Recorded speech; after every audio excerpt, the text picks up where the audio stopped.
শ্রাবণীর সাথে সবাইকে স্বাগত জানিয়ে আজকের একটা রেসিপি নিয়ে চলে এসেছি। সেই রেসিপিটির নাম হলো গুলে মাছের রসা। একদম সম্পূর্ণ সিম্পলভাবে দেখিয়ে দিলাম গুলে মাছের রসা কিভাবে করেছি। সেটা পাশে না থাকলে আর দেখতে না থাকলে কিছুই বুঝতে পারবেন না, তাই সুতরাং পুরো ভিডিওটি দেখার অনুরোধ রইল। চলুন তাহলে দেখে নেওয়া যাক গুলে মাছের রসা। এখানে আমি 250 মতো গুলে মাছ নিয়েছি। মাছগুলো বেশ বড় সাইজেরই ছিল, তাই এখানে আমি অনেক 2-3 টুকরো করেও করে নিতে পেরেছি। আর সরু সরু করে আলু কেটে রেখেছি পাশে ধুয়ে। এবার চলো তাহলে মাছগুলো ভেজে নেওয়া যাক। প্রথমে গ্যাসটা অন করে কড়ায় তেল বসিয়ে দিলাম। তেলটা দিয়ে ভালো করে গরম করে নিতে হবে, নাহলে মাছটা জড়িয়ে যাবে। আর যেহেতু গুলে মাছ খুব নরম মাছ, তাই এখানে বেশি ভাজার প্রয়োজন পড়ে না, তাই হালকা করে ভাজলেও হবে। তাই এখানে তেলটা দেখে মনে হলো বেশিরভাগটাই গরম হয়ে গেছে, ধোঁয়া উঠছে।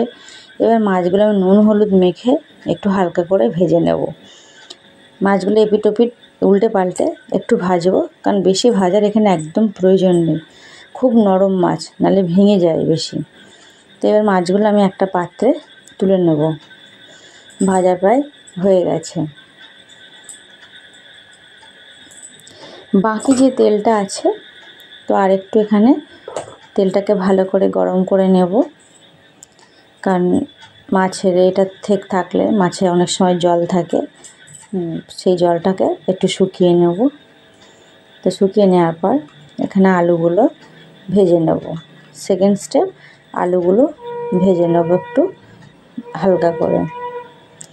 না ভাজলে ভালো লাগবে না। সবসময় যে কোনো রেসিপি করতে গেলে একটু সবজিগুলো আগে থেকে ভেজে নিলে কি তার স্বাদটা দ্বিগুণ বেড়ে যায়। তো আলুগুলো